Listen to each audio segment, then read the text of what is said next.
नमस्कार। आवाज आ रही है? आवाज और वीडियो ऑन करके हमें जी सर, बताएं। आ रही है।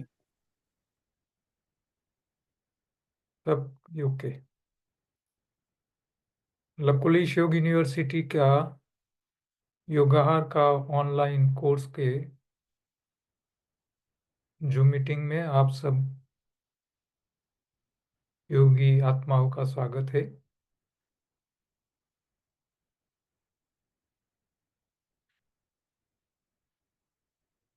हम पिछली बार कहाँ थे? कौन बताएगा?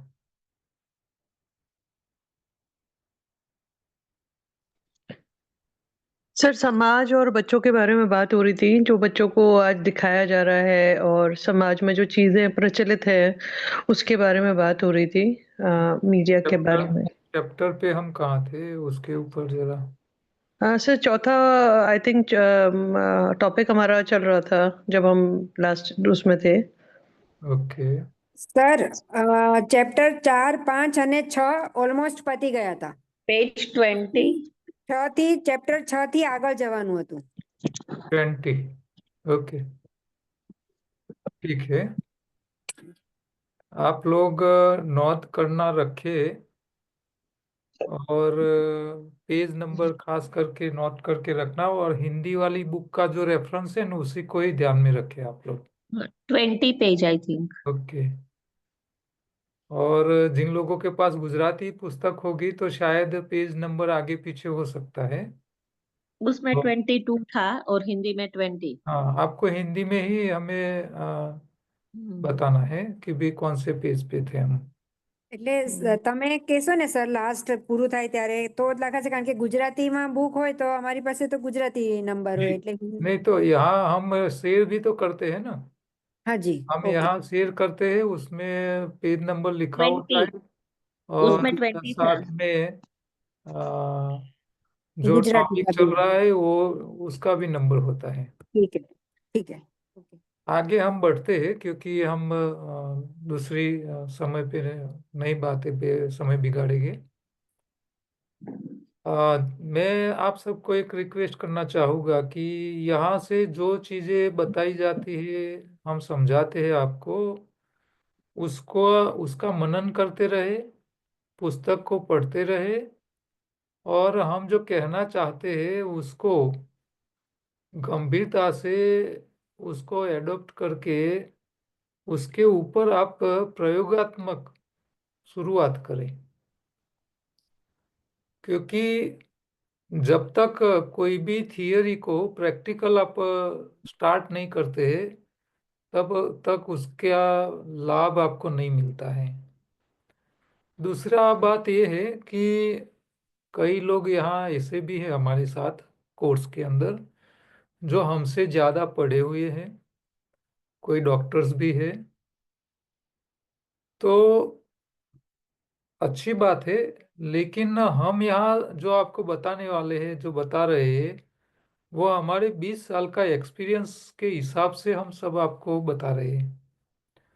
और हमने जो पाया है, जो देखा है, जो समझा है, और उसमें रियलिटी के साथ नेचर का ध्यान में रख के ही हम सारी बातें आपको बताने वाले हैं, बता रहे हैं। तो कुदरत के जो नीति नियम है, कानून है, उसमें हमें कोई शंका करने की आवश्यकता नहीं होती है। इसको समझ के उसके ऊपर सीधा फॉलोअप चालू करना है। तो आगे हम 6 नंबर के टॉपिक के अंदर चलते हैं। तो ये पूरा पुस्तक में क्या समझना है आपको? तो सीधी सी बात है कि शरीर की सफाई और शरीर का सही खुराक, ये दो चीज के ऊपर ही पूरा पुस्तक है। सफाई कहाँ कहाँ जरूरत है, क्यों जरूरत है? क्योंकि जो जो भोजन हम खाते हैं वो अल्टीमेटली स्टमक में जाता है, छोटी आंत में जाता है, बड़ी आंत में जाता है। छोटी आंत से खुराक डाइजेस्ट होता है लिक्विड रूप में, वो आपकी खून में जाता है। अब खून हमारा 5 लीटर जो है वो तो 24 घंटा घूमता रहता है। तो जो खुराक खून में चला गया वो आपके शरीर के एक एक ऑर्गेन तक भी जाता है। अब वो खुराक खून के साथ घूम रहा है। अब जो खुराक शरीर में गया है वो समय पे खर्च हो जाता है, तो इसमें खून के अंदर खत्म हो जाता है तो कोई कचरा बचता ही नहीं। लेकिन हम जितना खाते हैं उसके सामने जो खर्च हो जाना चाहिए खुराक, वो जब खत्म नहीं होता है तो वो खून में घूमता हुआ खुराक कहीं ना कहीं रुक जाता है। अब जो ऑर्गेन में जहां भी रुकता है उसके हिसाब से वो शरीर में समस्याएं खड़ी करता है। तो एक बात तद्दन क्लियर है, आपको समझ लेनी है, फिक्स उसके ऊपर फोकस करना है कि कोई भी व्यक्ति जब बीमार पड़ता है, कोई ऑर्गन काम करना कम करता है, उसकी वर्केबिलिटी डाउन होती है, तो इसका मतलब ये है कि उनके शरीर में जो खुराक जा रहा है या तो सही तरह पूरा इस्तेमाल नहीं हो रहा है, खर्च नहीं हो रहा है, और वही खुराक कचरा बन के शरीर के अलग अलग ऑर्गन में जमा होने लगता है। तो सबसे पहले शुरुआत कहाँ होती है? आपकी डाइजेस्टिंग सिस्टम में, आपके पाचन तंत्र में। इसमें खास करके सबसे लंबा पाचन तंत्र का पोर्शन कौन सा है? छोटी आंत। छोटी आंत करीब 7 से 8 मीटर लंबी होती है, और आपकी उंगली जितनी, आपकी लास्ट फिंगर जो है न, सबसे पतली उंगली, उतनी छोटी पतली छोटी आंत 30 फीट लंबी, उसमें सबसे ज्यादा गंदगी इकट्ठा होने लगती है। वहीं से खुराक खून में जाता है। वहीं से खुराक जो नहीं नहीं डाइजेस्ट होता है वो छोटी में से बड़ी आंत में जाता है, और बड़ी आंत में से भी लास्ट में बाहर निकलता है मल मार्ग से। तो आपने जो खाया है जो डाइजेस्ट नहीं होता है वो बड़ी आंत से होके बाहर निकल जाता है मल के रूप में। लेकिन जो लिक्विड डाइट है, जो भोजन लिक्विड हो चुका है, वो खून में जाता है, और खून में जो गया वो खून को भी बिगाड़ता है। सही टाइम पे खर्च नहीं होता है, आप मेहनत करके उसको खर्च नहीं करते हो, यूटिलाइज नहीं होता है भोजन, तो वो भोजन खून में घूमता हुआ शरीर के एक एक ऑर्गेन में जाता है, और लास्ट में ऑर्गेन को वीक करता है, उसको बीमार करता है। जो कचरा जहां जमा होता है वैसी बीमारी आती है। जैसे कि आपकी किडनी में कचरा जमा होने लगता है तो किडनी में स्टोन बनने लगता है। आपके लीवर में कचरा इकट्ठा होने लगता है तो फैटी लीवर बन जाता है। अच्छा, आपके पेंक्रियाज में कचरा जमा होने लगता है तो डायबिटीज की बीमारी हो जाती है। आपके हृदय में कचरा इकट्ठा हो जाता है तो आपको हार्ट अटैक आता है। तो ये अल्टीमेट है क्या? कचरा। आपके खून में जो कचरा घूमता हुआ ज्यादा बढ़ जाता है तो वायरस जन्य बीमारियां भी हो जाती है। तो खुराक खर्च नहीं होता है। कई बार ऐसा भी होता है कि आप जो खुराक लेते हो वो खून में तो चला जाता है लेकिन शरीर उसको खर्च ही नहीं कर पाती है। शरीर उसको खर्च करे, उसका यूटिलाइजेशन करे, इससे पहले वो कहीं ना कहीं जम जाता है। तो कौन सा खुराक ऐसा होता है जो सीधा यूटिलाइज होता ही नहीं है? शरीर में तो चला गया लेकिन जाने के बाद वो जमने लगता है, ये नुकसान ही करता है। कौन सा खुराक आप लो जिसके कारण समस्या ही खड़ी ना हो, तो वो कौन सा खुराक है वो समझ लेना चाहिए। तो शरीर की सफाई और शरीर की सही भोजन, ये दो चीज ही मायने रखती है पूरे शरीर की हेल्थ के लिए, इसके अलावा कुछ नहीं है। दो ही बातें हैं। पूरी पुस्तक क्लिंजिंग और सही भोजन के ऊपर ही है। तो आंतों की सफाई सबसे ज्यादा और मायने रखती है, क्योंकि कॉन्स्टिपेशन वहीं से स्टार्ट होती है, और कॉन्स्टिपेशन सारी बीमारी की जड़ है। कॉन्स्टिपेशन क्यों होती है, इसके पीछे की वजह क्या है? तो हमने उसके पीछे 3 वजह ढूंढ निकाले हैं। पहला है हमारी मानसिकता। आपका मन आपके शरीर के साथ जुड़ा हुआ है। आपका मन ऐसा कहता है और पूरी दुनिया ऐसा मानता है, खाओ दिन में 5 बार, निकालो 1 बार। ये गलत मानसिकता है। दुनिया के जितने शाकाहारी प्राणी हैं, वो जितनी बार खाते हैं उतनी बार पोटी करते हैं। जितनी बार खाया इतनी बार पोटी। मनुष्य भी जन्म लेता है छोटे बच्चे के रूप में, तो बच्चा जितनी बार माँ का दूध पीता है उतनी बार पोटी करता है। तो कुदरत तो नियम के साथ ही जन्म देता है, लेकिन हमारा सभ्य समाज ऐसा मानता है, दिन में खाने का 3 से 5 बार, निकालने का 1 बार। एक गलत मानसिकता आपको कॉन्स्टिपेशन करती है, आपकी आंतों को सफाई होने से रोकती है। दूसरा, भोजन खाने का प्राकृतिक नियम।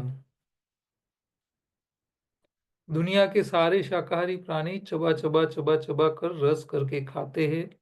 मनुष्य जल्दी जल्दी खाता है, पूरा चबाने को रहता नहीं है, नियम का उल्लंघन करता है। बिना चबाया भोजन आंतों से जो खून में जाना चाहिए वो नहीं जा पा रहा है, और मोटी साइज का जो खुराक का जो पोर्शन है वो डाइजेस्ट होने की जगह मल मार्ग से आगे बढ़ता है और फिर सड़ के बाहर निकल जाता है।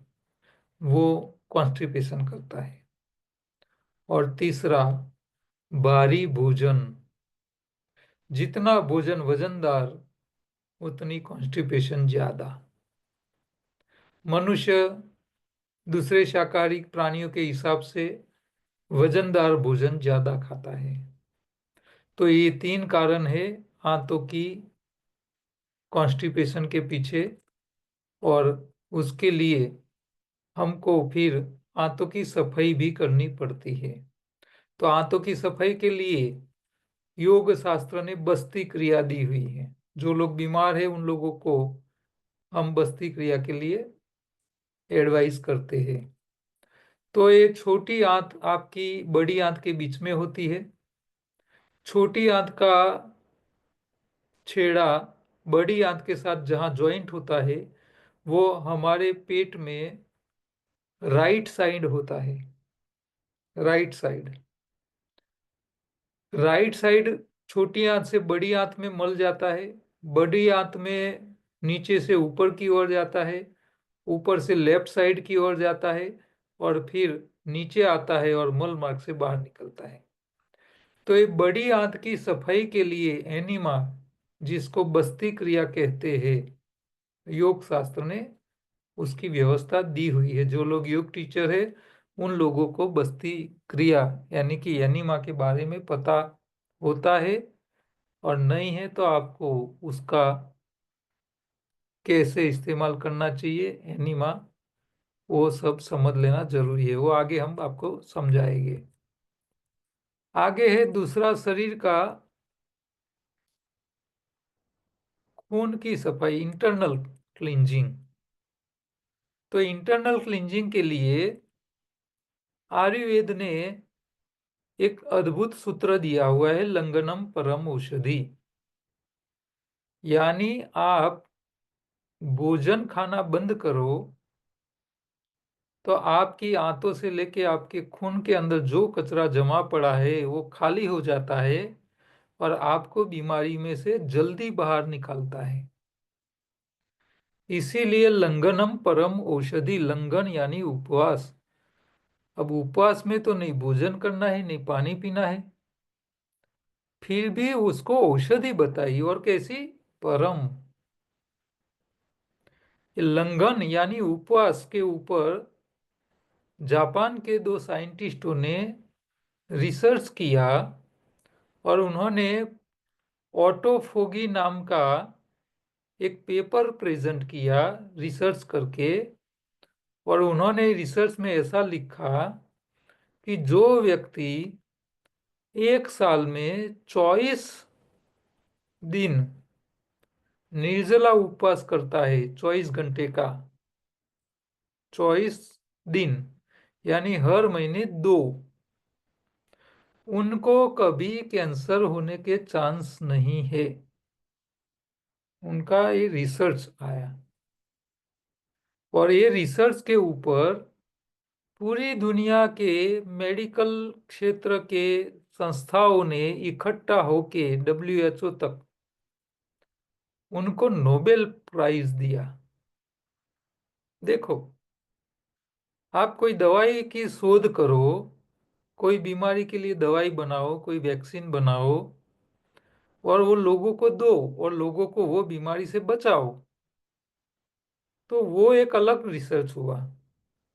लेकिन यहाँ तो दवाई के बिना ठीक करने की बात आई, तो इसमें उन्होंने सर्च क्या किया, रिसर्च क्या किया? लंघनम परम औषधि। और ये सेंटेंस, ये वाक्य हमारे आयुर्वेद जो 5,000 से ज्यादा साल पुराना है, उसमें टॉप लेवल पे लिखा हुआ है। सारे आयुर्वेद डॉक्टरों को कॉलेज में पढ़ाया जाता है, लेकिन यही वाक्य के ऊपर रिसर्च करके, क्लिनिकल डेटा इकट्ठा करके दुनिया को हमारे लोगों ने बताया नहीं, आयुर्वेद की लाइन वाले डॉक्टरों ने, हमारे देश की सरकारों ने। और जापान के साइंटिस्ट, जो जिन लोगों को आयुर्वेद से कुछ लेना देना नहीं है, उन लोगों ने हमारी पुस्तकों का आधार लेके रिसर्च करके क्लिनिकल डेटा इकट्ठा करके दुनिया के सामने रखा, और नोबेल प्राइज वो लोग ले गए, जिसके हकदार हमारी इंडियन सोसाइटी, हमारा इंडियन सरकार, हमारी इंडिया की आयुर्वेद की संस्थाएं उसके लिए हकदार थी। क्योंकि हमारी पुस्तकों में तो हजारों साल पहले लिखा था, हम लोगों को बताते हैं, सिखाते हैं, लोग प्रयोग भी कर रहे हैं, लेकिन उसको प्रूव नहीं किया, लोगों को बताया नहीं, दुनिया को बताया नहीं, और नोबेल प्राइज तो उसी को ले गया। कितनी शर्म की बात है हमारे लिए। तो लंघनम परम औषधि हमारी शरीर की सफाई के लिए, खून की सफाई के लिए कैसे काम करता है, वो हम आगे चैप्टर में देखने वाले हैं। इसके साथ साथ आपके ऑर्गेन के अंदर जहां जहां कचरा पड़ा है, उसको कैसे निकाले, और जो हर रोज हम खाते हैं उसको पहले क्यों खाली करना है, उसके ऊपर भी हम बातें करेंगे। तो सुबह से दोपहर तक एक टाइम उपवास, फास्टिंग, लंघन करना है शरीर की सफाई के लिए, हाथों की सफाई के लिए, खून की सफाई के लिए। ऑर्गेन की सफाई के लिए कौन सा खुराक खाना है वो भी हमको समझना है। तो हमारे शरीर को कितने प्रकार का खुराक चाहिए, और खुराक की क्वालिटी कैसी होनी चाहिए, वो भी समझना बहुत जरूरी है। आपको एक छोटा सा एग्जांपल देता हूं। आप सब लोग एक्टिवा, बाइक, गाड़ी चलाते होंगे। अच्छा, बाइक चलाने के लिए हम पेट्रोल डालते हैं। पेट्रोल से बाइक चलती है, यानी बाइक को, गाड़ी को चलाने की ताकत पेट्रोल देती है। लेकिन जब गाड़ी बिगड़ जाती है तो ये पेट्रोल से ठीक हो सकती है? आप लोग अपने अपने वीडियो ऑन रखोगे तो हमको भी पता चलेगा कि भी आप लोग हमें सुन के सामने उत्तर देते हैं। मैं सवाल करता हूं उसका। तो पेट्रोल से गाड़ी ठीक नहीं हो सकती, गाड़ी आप चला सकते हो। यानी गाड़ी चलाने का जो ताकत है वो पेट्रोल देता है। ताकत वाला खुराक पेट्रोल है, वो गाड़ी रिपेयर नहीं कर सकता। अच्छा, जो सामान गाड़ी रिपेयर करने लाओगे वो क्या पेट्रोल की जगह चलेगा? नहीं चलेगा। उसका मतलब जो सामान गाड़ी ठीक करता है वो गाड़ी चला नहीं सकता। ये छोटा सा नियम आपकी शरीर की गाड़ी को भी लागू होता है। तो आपको मेहनत करना है, शरीर के पास मेहनत करवानी है। अभी मैं थोड़ा उसको स्टॉप करता हूं, शेयरिंग को। जो जब आप शरीर के पास काम करवाते हो, मेहनत करवाते हो, तो आपको मेहनत के लिए कैलोरी वाला यानी ताकत वाला खुराक चाहिए, शक्ति दे ऐसा। अच्छा, आप ज्यादा मेहनत कर रहे हो तो आपके मसल्स में घिसारा पड़ेगा, आपकी हड्डियां घिसेगी, जॉइंट घिसेगी, स्किन भी घिस जाती है। कई बार ऐसा काम करते हो तो स्किन भी घिस जाती है। तो ताकत देने का जो काम जो खुराक देता है, वो खुराक ये रिपेयरिंग का कोई काम नहीं कर सकता। रिपेयरिंग के लिए आपको अलग से खुराक चाहिए। तो हमारे शरीर के लिए दो खुराक तो ऑलरेडी हो चुके। एक कैलोरी दे, दूसरा रिपेयरिंग यानी न्यूट्रिशन दे, पोषक तत्व बोलते हैं उसको। अच्छा, जो खुराक आपको कैलोरी देगा वो न्यूट्रिशन के कोई काम नहीं आएगा। अच्छा, जो खुराक आपको रिपेयरिंग करेगा, न्यूट्रिशन देगा, वो कैलोरी के लिए कोई काम नहीं आता है। तो दो अलग प्रकार के हो गए। अच्छा, आपकी गाड़ी बिगड़ गई, आप गैरेज चले गए लेके। गैरेज में रिपेयरिंग का सामान पड़ा है, कारीगर नहीं है, क्या होगा? ठीक होगा क्या? सामान है, कारीगर नहीं है, ठीक नहीं होगा। अच्छा, आपने खुराक में आपके शरीर को रिपेयर करने के लिए न्यूट्रिशन वाला खुराक खाया, लेकिन वही खुराक का और न्यूट्रिशन का उपयोग करके शरीर को ठीक करने वाले कारीगर चाहिए या ना चाहिए? चाहिए। तो आपको तीसरा टाइप का एक खुराक ऐसा चाहिए जो आपके शरीर के अंदर रिपेयरिंग का काम करने वाले कारीगर बनाता रहे। तीन प्रकार के खुराक हो गए। अच्छा, आपकी गाड़ी का कार्बोरेटर में कचरा आया है, गाड़ी बंद है, प्लग में कचरा आया है, फिल्टर जाम हो गए हैं, तो आप फिल्टर को बाहर निकाल के साफ करके वापस भरा सकते हो। प्लग में कचरा आया है तो प्लग बाहर निकाल के साफ करके वापस लगा सकते हो। कार्बोरेटर में कचरा आया है तो कार्बोरेटर बाहर निकालो, साफ करके वापस लगा सकते हो। अच्छा, आपके हृदय में कचरा आ गया है, ब्लॉकेज हो गया है, तो हृदय को आप बाहर निकाल देना, साफ कर लेना और वापस लगा दो। चलेगा क्या? ऐसा तो नहीं कर सकते हम। तो आपको एक चौथा प्रकार का ऐसा खुराक चाहिए, खाना पड़ेगा, जो आपके ऑर्गन को बाहर निकाले बिना उसको आप साफ कर सको। तो अल्टीमेट आपके शरीर को टोटल चार प्रकार के खुराक चाहिए। एक कैलोरी दे, दूसरा न्यूट्रिशन दे, चौथा कारीगर बना के रखे, और ती, ती, तीसरा कारीगर बनाए, और चौथा सफाई काम करे शरीर के अंदर की। हमारे पास चार प्रकार के खुराक होने चाहिए। तो आपको ये सब पता होना चाहिए, कौन से खुराक से ताकत मिलती है, कौन से खुराक न्यूट्रिशन के काम आते हैं, कौन से खुराक कारीगर बना के देते हैं, और कौन सा खुराक आपको सफाई के काम में काम आएगी। ये सब हम आपको आगे के चैप्टरों में बताने वाले हैं। तो सिंपल सा नियम यहाँ है, आपको मैं अभी बता दूं कि जो खुराक वजन में सबसे हल्का होता है वो आपके शरीर में सबसे ज्यादा न्यूट्रिशन देता है, और जो खुराक भारी होता है, वजनदार, वो आपके शरीर में कैलोरी का काम करता है। अच्छा, का ताकत का काम करता है, कैलोरी यानी शक्ति देता है।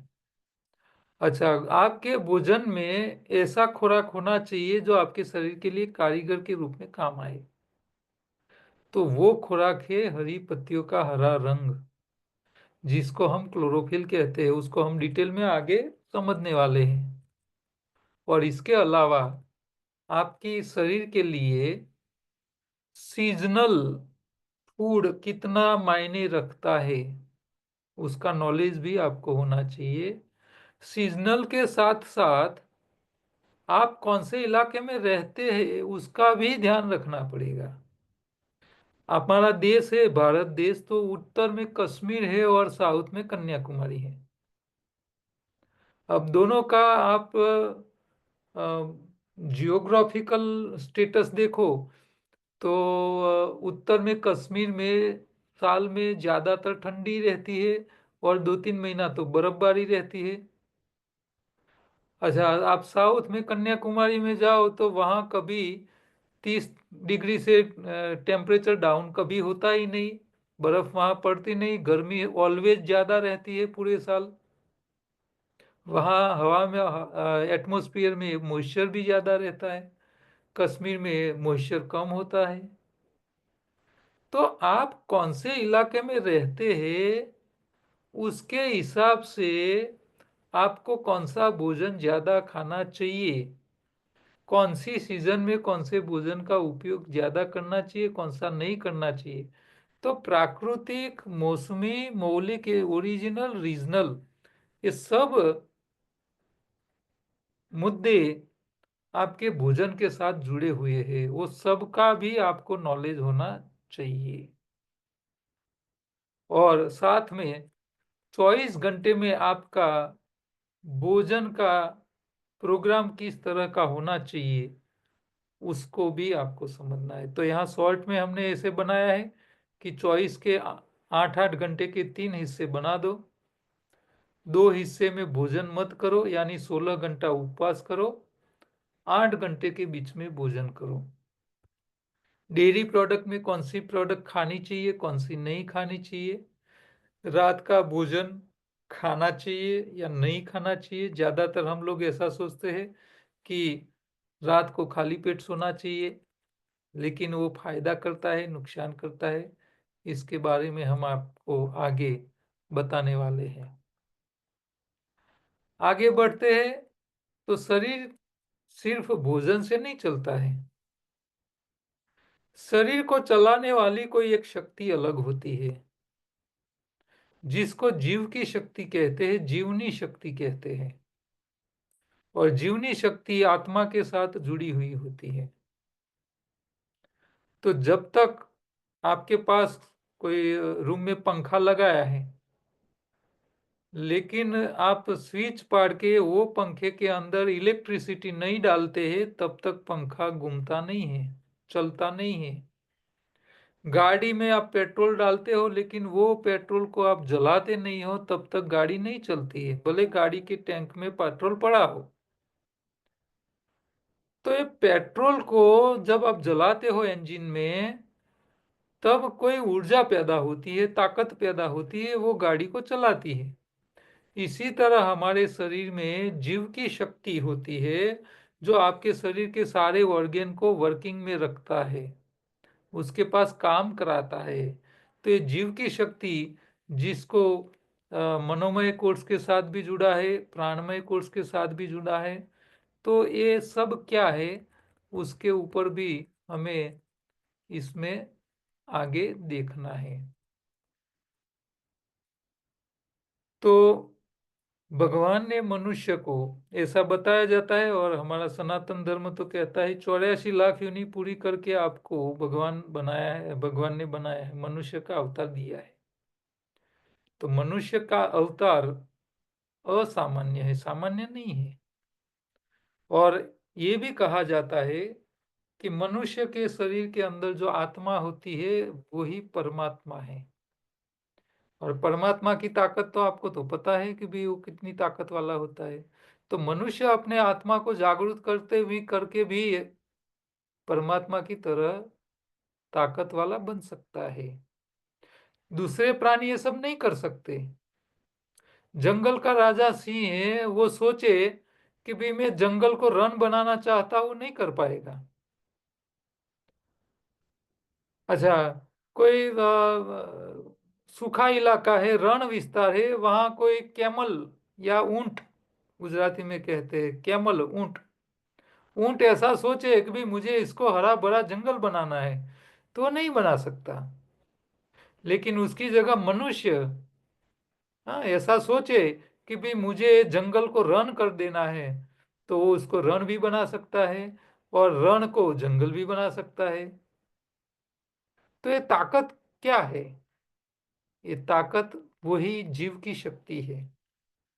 ये भगवान ने आपको दी हुई है। तो आप आपके शरीर के साथ बुद्धि का प्रयोग करके, आत्मा की जागृति करके, ज्ञान का उपयोग करके, आत्मा को अवेयर करके, ईश्वर को साथ में रख के आप जो चाहे वो काम कर सकते हो। तो जीव की शक्ति ये व्यक्ति की अपनी शरीर की जो डिजाइन भगवान ने बनाई है, हमारा शरीर जो है पंचकोशीय होता है। तो ये जीव की शक्ति है पांचों कोषों के साथ जुड़ा हुआ है। हमारे शरीर की रचना जो बनती है, जो आपको नरी आंख से दिख रहा है, आप मुझे देख रहे हो, मैं आपको देख रहा हूं, तो ये जो फिजिकल बॉडी जो है उसका क्रिएशन कहां से होता है? तो वो होता है अन्न यानी भोजन से। इसको अन्नमय कोश कहते हैं। अब शरीर भोजन से बनता है, लेकिन ये भोजन के सारे ऑर्गन को काम करने के लिए प्राण चाहिए, जीव चाहिए। और ये जीव जो प्राण ऊर्जा जो चलाता है उसको प्राणमय कोश कहते हैं। और ये प्राणमय कोश क्या है? आपके शरीर के एक एक सेल, टिश्यू, ऑर्गन तक, हर जगह जिसका अस्तित्व है वो है जीव यानी प्राण, यानी ऑक्सीजन। बिना ऑक्सीजन आपके शरीर का कोई ऑर्गन जिंदा नहीं रह सकता, काम नहीं कर सकता। लेकिन वो ऑक्सीजन आपको दिखाई नहीं दे रहा है। जैसे इलेक्ट्रिक के वायर में से इलेक्ट्रिक करंट पसार होता है, तो वायर में से करंट निकल रहा है या नहीं निकल रहा है आप देखने से आपको पता नहीं चलता है। आप उसको टच करोगे तब पता चलेगा, झटका लगेगा तब पता चलेगा, हो ये तो इसमें तो करंट है। इसी तरह हमारे शरीर में एक प्राणमय कोश होता है जिसका काम है शरीर के हर एक कोश, हर एक टिश्यू, हर एक ऑर्गन तक ऑक्सीजन पहुंचाने का। और ये ऑक्सीजन की हाजिरी में ही अपनी जीव की शक्ति दिखा सकता है, वो जिंदा है वो ऐसा महसूस करा सकता है। इसके साथ तीसरा होता है मनोमय कोश। सिर्फ ऑक्सीजन और अन्नमय कोश से काम नहीं चलता। आपको मान लो आपके पीछे कोई चींटी आपको काटती है, तो आप अचानक से एकदम उछल पड़ते हो। तो ये आपको कोई चींटी ने काटा, वो आपको पता कैसे चलता है? आपके माइंड को कैसे पता चलता है? तो चींटी की काटने की जगह से लेके आपके मगज, बड़ा मगज तक, छोटे मगज तक एक पूरा वायरिंग होता है। बिना वायरिंग आपको पता नहीं चलता। तो ये है चेता तंत्र, जिसको मनोमय कोश कहते हैं। तो अन्नमय कोश, प्राणमय कोश, मनोमय कोश और चौथा होता है विज्ञानमय कोश। उसका काम है आपके खून के अंदर जो जरूरी केमिकल्स होते हैं उसको बैलेंस में रखना। वो इस प्रकार के केमिकल्स को पैदा करता है शरीर, जिसके कारण आपको आनंद फीलिंग होती है। कई बार सैडनेस यानी आपका मूड आउट हो जाता है, कई बार गुस्सा हो जाता है, कई बार आप इतने खुश हो जाते हैं तो कूदने लगते हो, और कई बार इतनी खराब केमिकल्स बन जाते हैं कि आप आत्मघात करने के लिए, आत्महत्या करने के लिए रेडी हो जाते हो। तो ये पूरा झमेला एक केमिकल्स के लोचे का होता है, और एक केमिकल्स का पूरी सिस्टम को ठीक रखने का जो पूरा जो सिस्टम भगवान ने हमारे शरीर में बना के रखा है उसको कहते हैं विज्ञानमय कोश। जब अन्नमय कोश, प्राणमय कोश, मनोमय कोश और विज्ञानमय कोश चारों कोश सही तरह एक दूसरे के साथ कोऑर्डिनेशन करके काम करते हैं, तब आपके जीवन में आनंद की ईश्वरीय अनुभूति होती है। अपने आप को आप आत्म स्वरूप, ईश्वर स्वरूप मानने लगते हो। आपको जीवन में आनंद के अलावा कुछ नहीं मिलता। तो वो है आनंदमय कोश। तो ये 5 कोश हमारे शरीर के सही तरह काम करे तो आपकी जीव की शक्ति बढ़िया,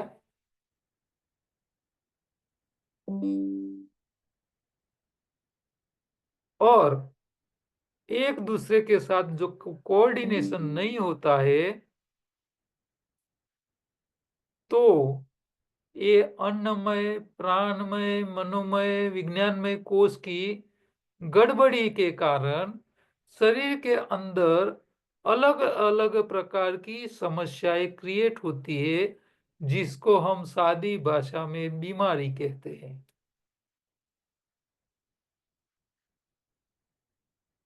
तो ये 5 कोश हमारे सही रहे, एक दूसरे के साथ सही तरह कोऑर्डिनेशन करे, ये बहुत जरूरी है। तो इन लोगों, ये 5 कोश की कोऑर्डिनेशन सही तरह चले और अच्छा परिणाम मिले, हमको हमारे जीवन में आनंद आए, हमारे जीवन का हमें जीवन मिलने की खुशी होनी चाहिए, नहीं कि हम पछताए में जिए कि ये मनुष्य का अवतार क्यों लिया, दुखी होके जिए, ऐसा न बने। इसके लिए आपको क्या ध्यान रखना है? तो आपकी जीव की शक्ति, आपका आनंदमय कोश एकदम आनंद में रहे, आपका मन प्रफुल्लित रहे।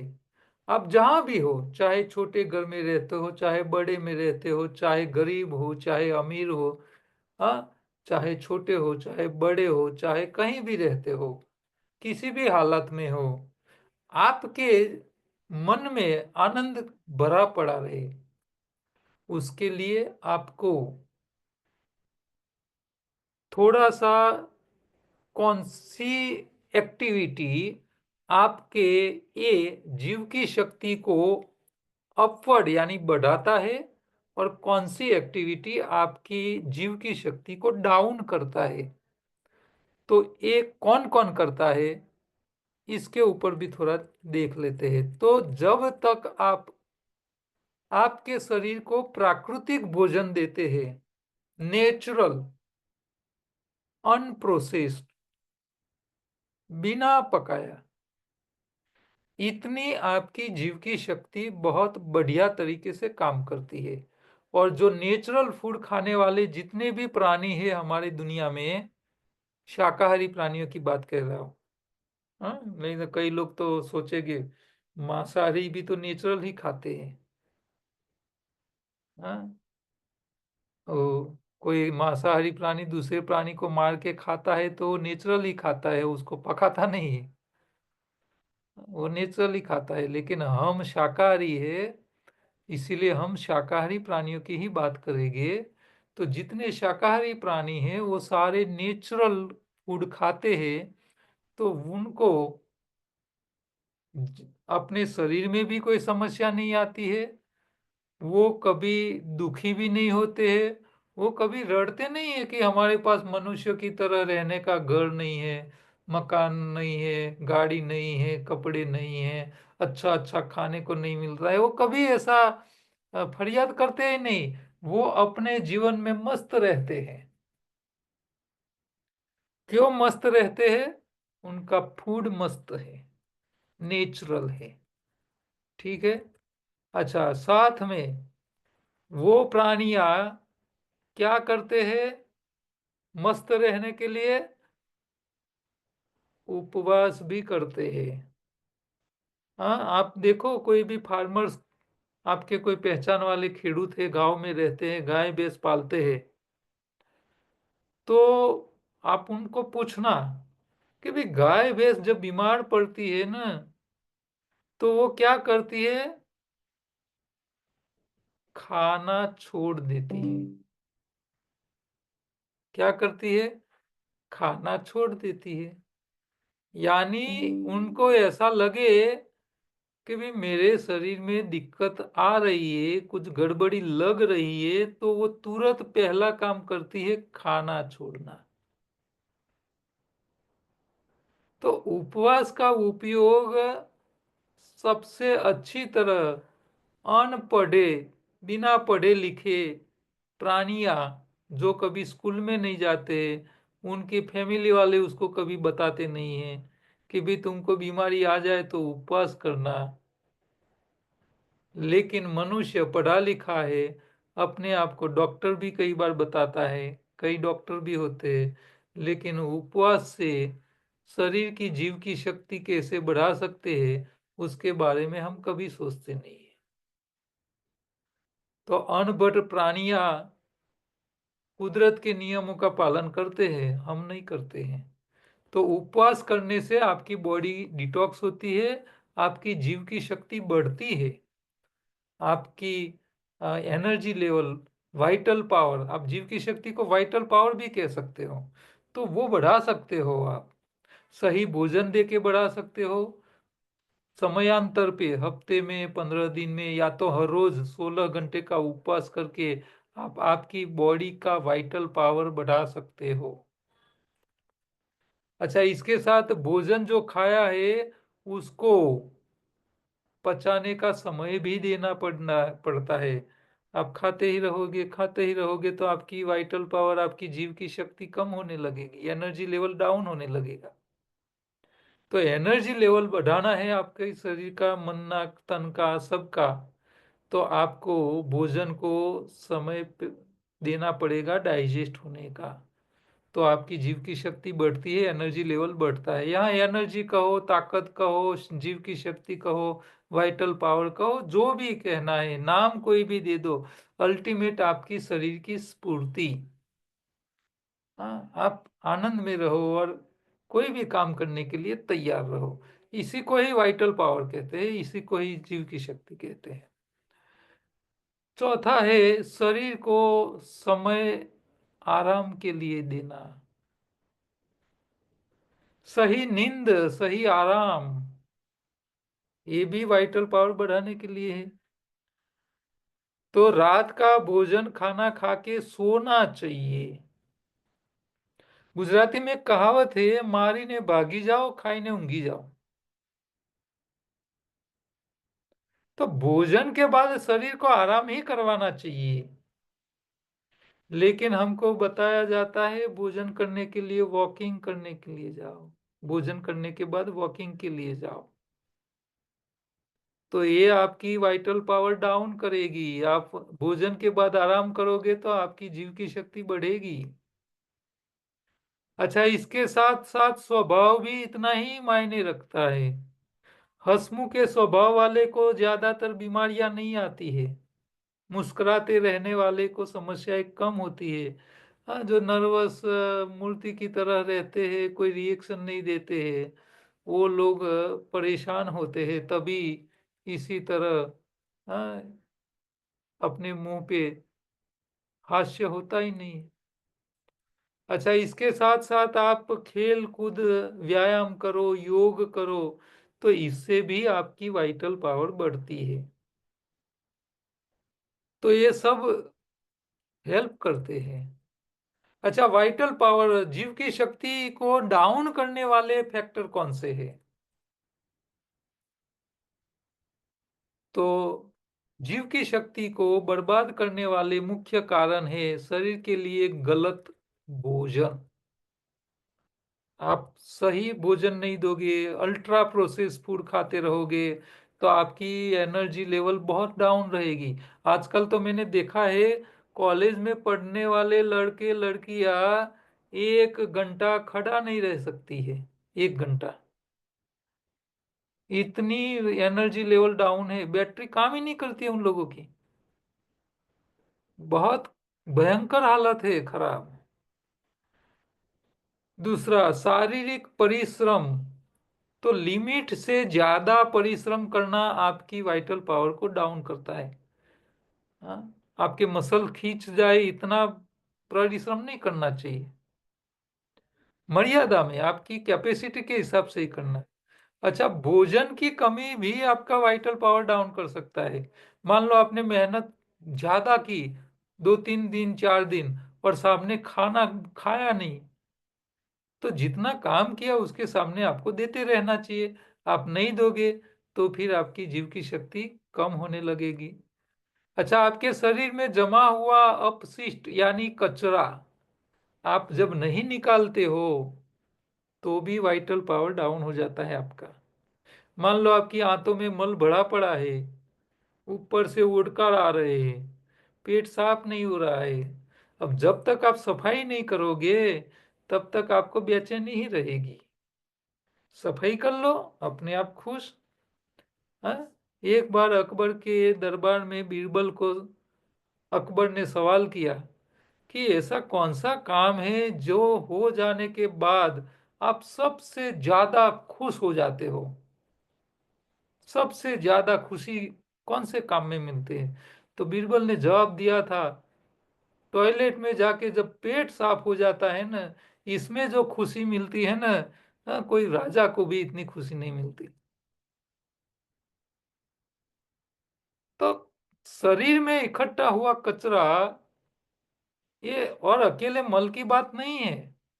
कई लोगों के नाक में कफ भर जाता है, तो जब तक भरा रहता है वो बेचैन बेचैन रहता है। और जहां मौका मिल गया, रास्ते में जा रहा है और खुली जगह कचर पट्टी देख ली, और नाक दबा के जोर से निकाल देता है, फिर आप देखना उसके मुंह के ऊपर वो कितना आनंदित हो दिखाई देगा। जब तक भरा पड़ा था तो वो बेचैन बेचैन रहेगा, और कपड़ा रख के ऐसे ऐसे मायूसी की तरह घूमेगा। और जहां मौका मिला निकालने का, तुरंत सफाई हो गई, तुरंत खुश। तो शरीर में इकट्ठा हुआ कचरा निकालते रहना। मानसिक चिंताएं, टेंशन, डिप्रेशन, वो भी आपकी जीव की शक्ति को डाउन करता है। कई लोगों तो ऐसे मैंने देखे हैं कि आपको कोई प्रॉब्लम है, कोई समस्या है, तो उसके लिए आपको चिंता रहनी चाहिए, कोई दिक्कत नहीं है, लेकिन वो आपकी खुद की तो होनी चाहिए। आपके बच्चे स्कूल कॉलेज में जा रहे हैं, अच्छी तरह नहीं पढ़ते हैं, तो आप उसके लिए चिंता करो, सही है। लेकिन पड़ोसी के बच्चे के लिए आप टेंशन लो, वो कैसी बात? मैंने तो ऐसे लोग भी देखे, दूसरों की चिंता अपने सर पे लेके घूमते रहते हैं। अरे दुनिया जाए भाड़ में, मैं क्यों टेंशन लेके उजागरा करूं, मैं सोऊं मस्ती से। तुम्हारा खुद का प्रॉब्लम है तो चिंता करो।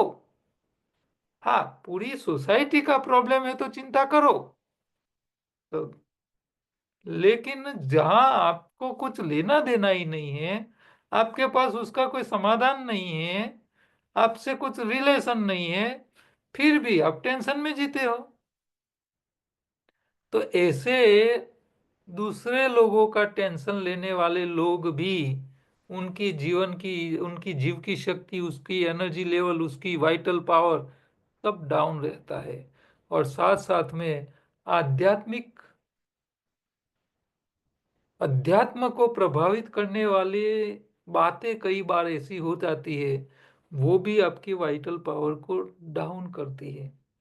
मैंने ऐसे देखा है कई लोगों को कि भाई घर से कोई अच्छा काम करने के लिए बाहर निकलते हैं, और सामने कोई गधा मिल जाता है, कोई बिल्ली मिल जाती है, तो फिर वो पूरा दिन टेंशन में रहता है।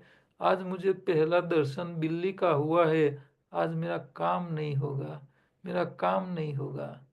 ये मान्यताएं, गलत मान्यताएं भी आपकी वाइटल पावर को डाउन करता है, और रियल में फिर आपकी एनर्जी लेवल डाउन हो जाती है, आपका वाइटल पावर डाउन रहता है, और आप जो काम करने के लिए गए हैं वहां जाके आप अच्छी तरह वो काम भी नहीं करते हैं, जो बोलना है, जो बताना है, वो नहीं कर पाते हैं। क्यों डिप्रेशन में है? क्यों? आपने पहले सुबह में देख लिया है, मैं घर के बाहर निकला था और मुझे रास्ते में बिल्ली आई थी। तो ऐसी गलत मान्यताएं के कारण भी व्यक्ति की वाइटल पावर डाउन हो जाती है। इसके साथ साथ आपको सही भोजन नहीं खाने के कारण भी वाइटल पावर डाउन होता है।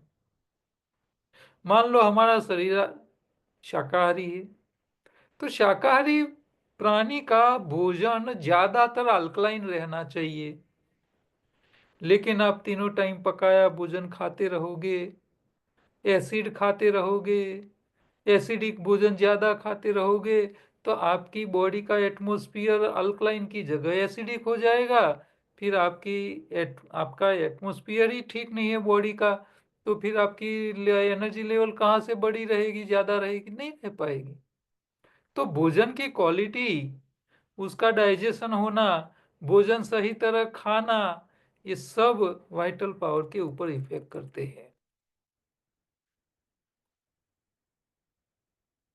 क्षमता से ज्यादा परिश्रम करना, व्यायाम करना, वो भी वाइटल पावर को डाउन करता है। भोजन की कमी भी, कई बार ज्यादा भोजन खाने से भी वाइटल पावर डाउन हो जाता है। कई बार जरूरत से कम भोजन खाने से भी आपकी जीव की शक्ति डाउन होती है। शरीर की सफाई का अभाव, वो भी उसमें काम करती है। मानसिक चिंताएं काम करती है। और युवान लोगों को सबसे ज्यादा कोई इफेक्ट करती है, तो वह है अधिक अत्यधिक मैथुन, यानी ज्यादा सेक्स। वो भी शरीर की एनर्जी को और वाइटल पावर को डाउन करता है। लेकिन आपने देखा होगा, जितने भी सेक्सोलॉजिस्ट है वो अपनी जब एडवर्टाइज देते हैं न्यूज़पेपर में या कहीं मीडिया में, तो वो ऐसा एक वाक्य लिखते हैं कि ज्यादा संभोग करने से शरीर की एनर्जी में कोई फर्क नहीं पड़ता। ये इतना हराहर झूठ लगते हैं लोग कि उन लोगों के ऊपर पहले प्रयोग करवाना चाहिए कि भाई आप 10 बार संभोग करो दिन में, और देख के बताओ आपकी ताकत क्या रही।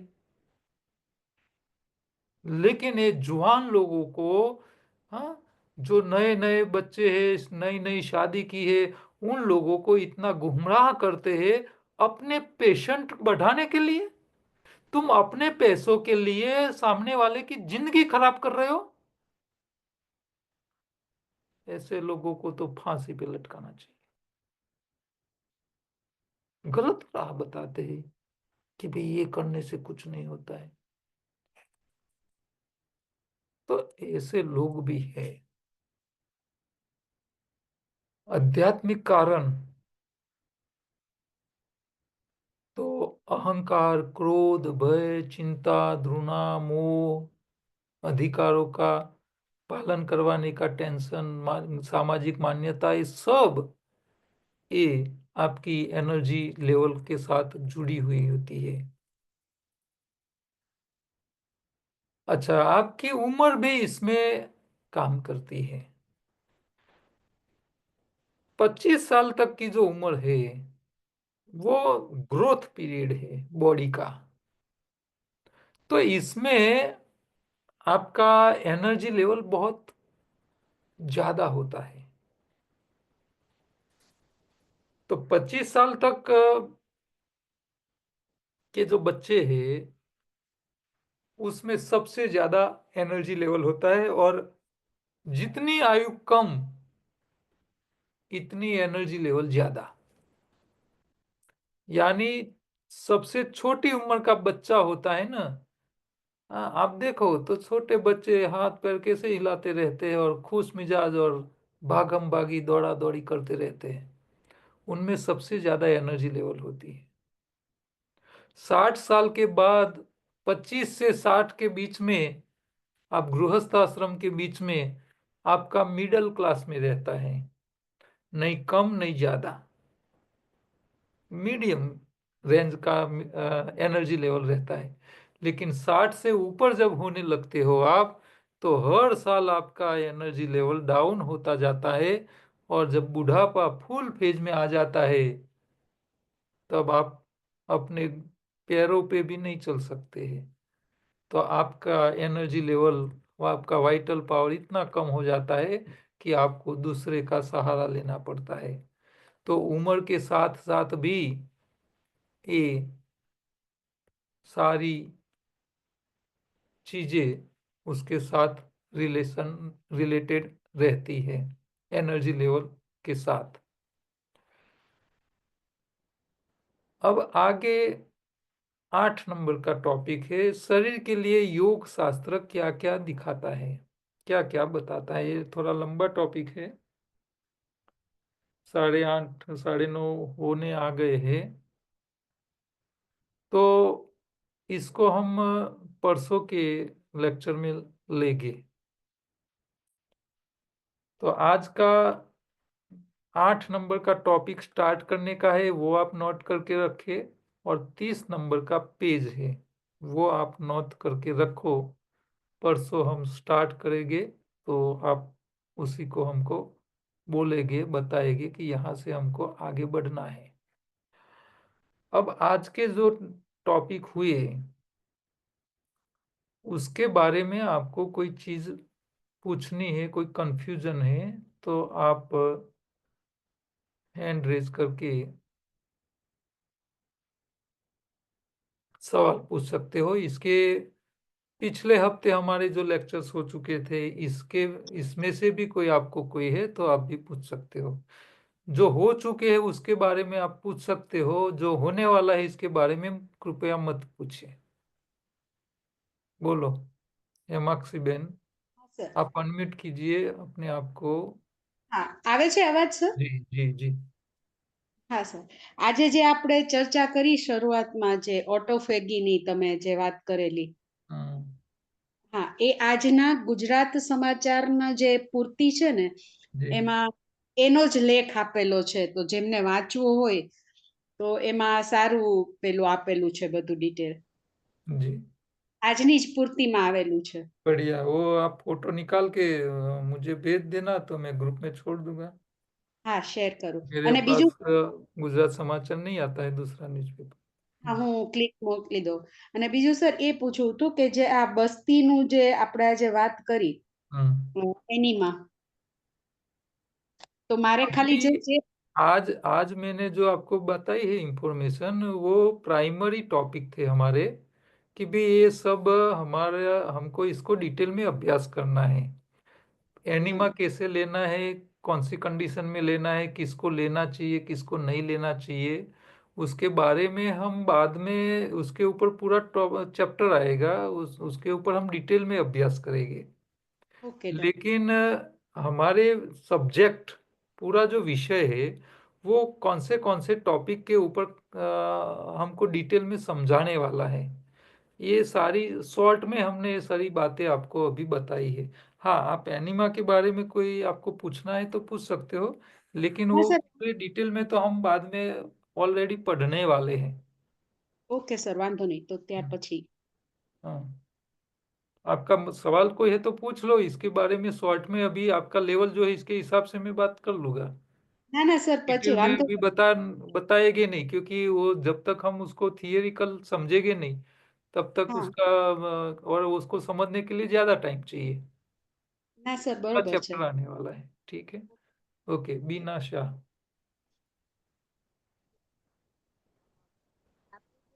आवाज आवाज नहीं आ रही है आपकी, अभी आ रही है सर? कम आ रही है, थोड़ा ऊंचे आवाज से बोलना पड़ेगा आपको। आ रही है? जी। हाँ। सर आपने जो कोश बताए, तो बुक में तो अन्नमय, प्राणमय, मनोमय और फिर सीधा आनंदमय है, तो विज्ञानमय कोश विज्ञान बीच में में आए। पुस्तक गुजराती में नहीं है। हिंदी में भी नहीं था, आपने जो वो शेयर की स्क्रीन उसमें भी नहीं था। नहीं, इसमें तो था। नहीं है, ગુજરાત आप एक नहीं था ગુજરાતીમાં सर, गुजराती में तो नहीं ज।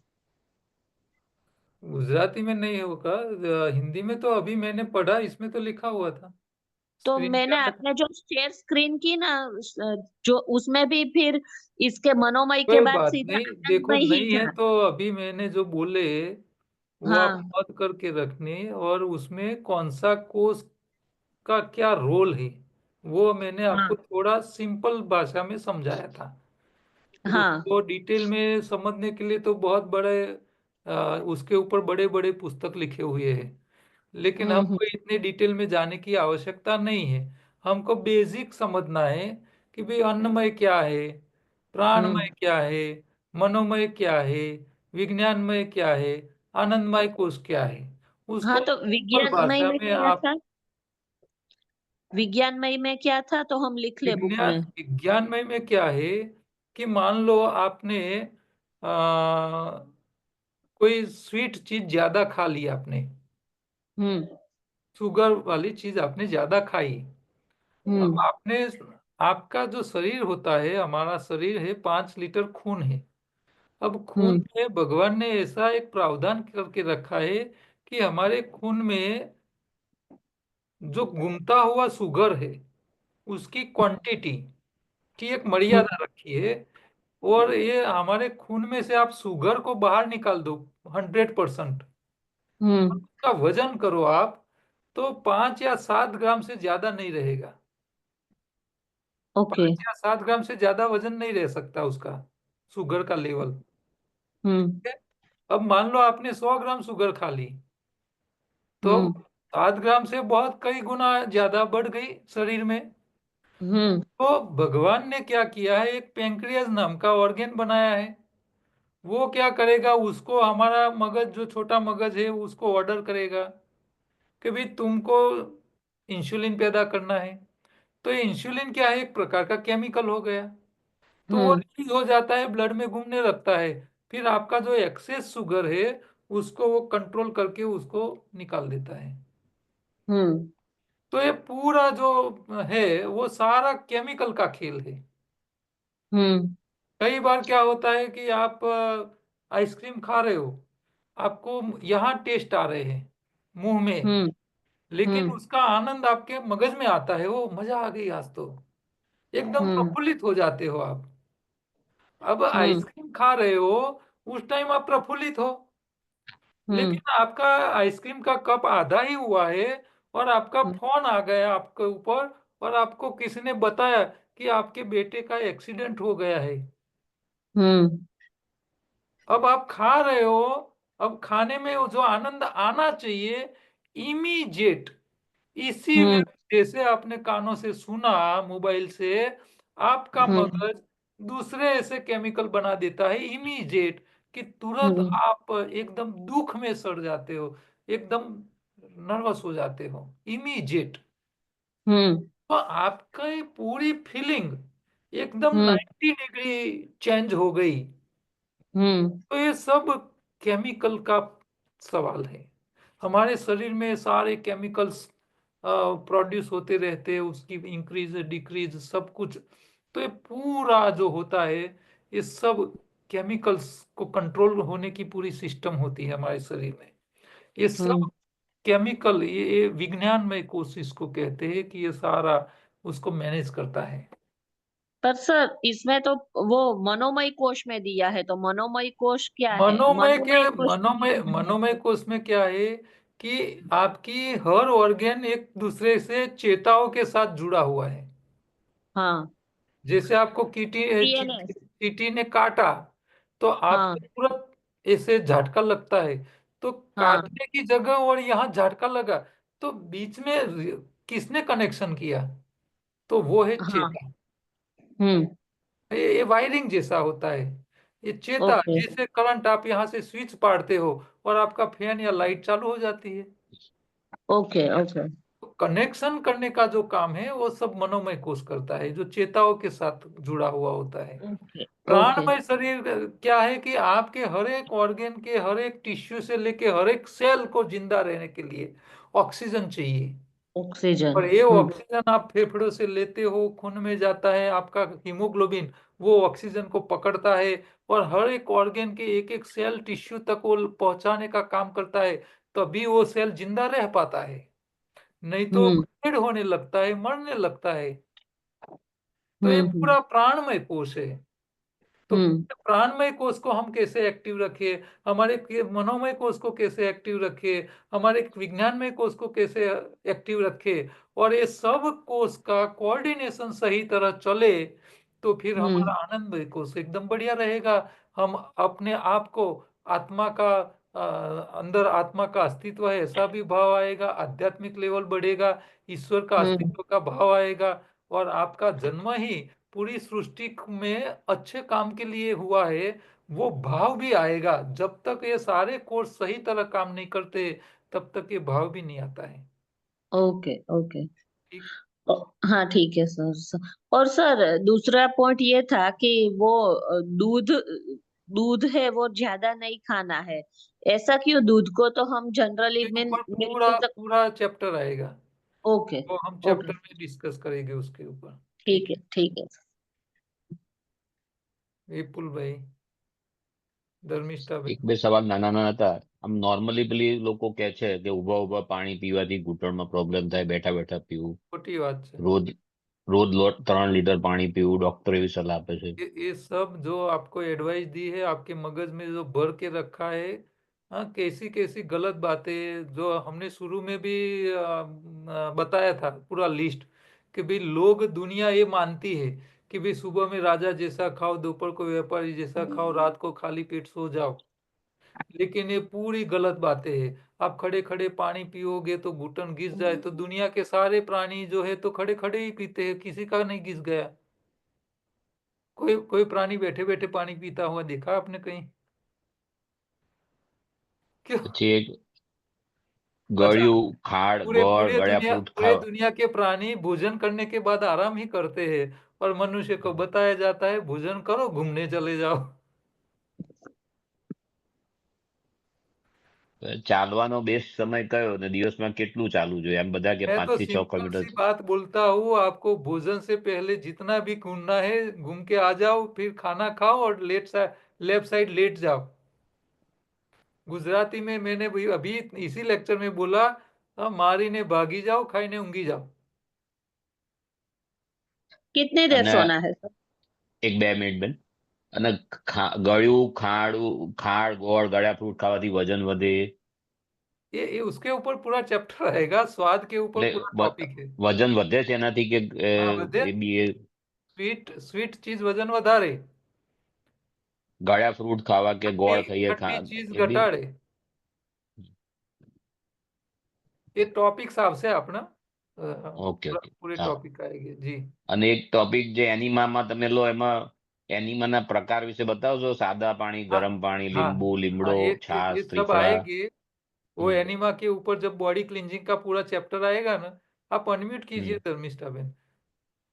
मैं यहाँ से आपको रिक्वेस्ट भेजता हूँ अनम्यूट।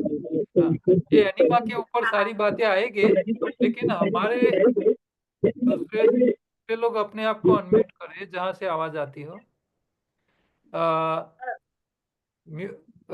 एनिमा जो है ना, देखो, हम्म. आयुर्वेद ने एनिमा के बारे में बहुत सारे प्रकार बताए हैं। लेकिन वो सारे प्रकार जो एनिमा के है उसमें बीमारी के हिसाब से अलग अलग प्रकार के एनिमा लेने हैं।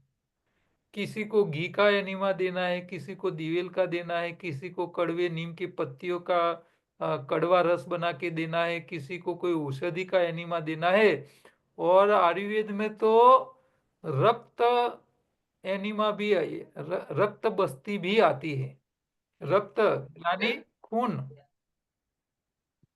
हाँ, एनीमा में डब्बे में खून भरने का और खून का एनीमा देने का, ऐसे अलग अलग कई प्रकार के होते हैं। तो हमारे हमको ये कोर्स में क्या सीखना है, हमें कोई औषधि के लिए कोई सीखना नहीं है। क्योंकि हमारा सब्जेक्ट क्या है, आप ऐसी क्या गलती करते हो जिसके कारण आपको औषधि लेने की जरूरत पड़ती है। हम तो ये कहते हैं कि भाई आप गलती करो ही नहीं, औषधि की नौबत ही ना आए, तो हमको इसी अलग अलग प्रकार के एनीमा की जरूरत ही ना पड़े, क्योंकि वो तो ट्रीटमेंट हो गई, दवाई हो गई। तो हमें दवाई के झमेले में पड़ना नहीं है। दवाई के झमेले में क्यों पड़ रहे हैं हम, उसके ऊपर हम ये पूरा सब्जेक्ट पढ़ने वाले हैं। इसके पीछे के मूल रीजन जो है वो हम आपको बताने वाले हैं, सिखाने वाले हैं। इसलिए हम ट्रीटमेंट में नहीं जा रहे, हम प्रिकॉशन प्रिवेंशन ऊपर ज्यादा फोकस कर रहे हैं। Okay okay. ઓકે ધર્મિષ્ઠાબેન। સર મારે એ પૂછવું હતું કે 16 કલાકનું જે ફાસ્ટિંગ ની તમે વાત કરી એ ક્યારથી ચાલુ થાય અને કેટલા સુધી કરવાનું હોય અને વચ્ચે પાણી પી શકાય કે કેમ? देखो अभी तो हमारा ये कोर्स की शुरुआत है, चैप्टर्स में हम आगे बढ़ रहे हैं। फास्टिंग के अलग अलग टाइप्स होते हैं, उसके ऊपर भी पूरा चैप्टर में आएगा। कितने प्रकार के फास्टिंग होते हैं, किसको कौन सा करना चाहिए, ये सब डिटेल में हम पढ़ने वाले हैं। लेकिन आज सिंपल सी बात अभी मैं बताऊं, अभी जमाना जो गूगल का हो गया है, हम मेहनत नहीं करते हैं। पहले के जमाने में इतनी मेहनत थी, साधन सगवड़ नहीं थी। पूरे दिन मैंने देखा है, क्योंकि हम जब गांव में रहते थे, छोटे थे। आज तो हमारी उम्र 59 है, लेकिन जब हम 10वीं कक्षा तक गांव में पढ़े थे तो हमारे पेरेंट्स 3-4 बजे उठते थे, रात को 10-11 बजे सोते थे। तो इतने घंटे पूरे दिन के, पूरे अर्ली मॉर्निंग उठने का, लेट नाइट सोने का, ये सारा टाइम मेहनत के पीछे ही जाता था। तो उस टाइम का जमाना एक अलग था। अभी घर में एसी, गाड़ी में एसी, ऑफिस में एसी आ गया है, तो आज का जमाना अलग है। तो अब दोनों परिस्थिति अलग हो गई है। उस जमाने में 3 टाइम खाते थे, फिर भी मेहनत ज्यादा हो जाती थी तो कम पड़ता था। तो वो लोग के लिए, शरीर सफाई के लिए 15 दिन में, महीने में एक आध दिन उपवास की व्यवस्था होती थी। तो उस समय पूनम कोई करता, कोई 11 होती है, एकादशी होती है तो करते थे। लेकिन आजकल तो कुछ है ही नहीं, मेहनत ही नहीं है और ज्यादा खाना है।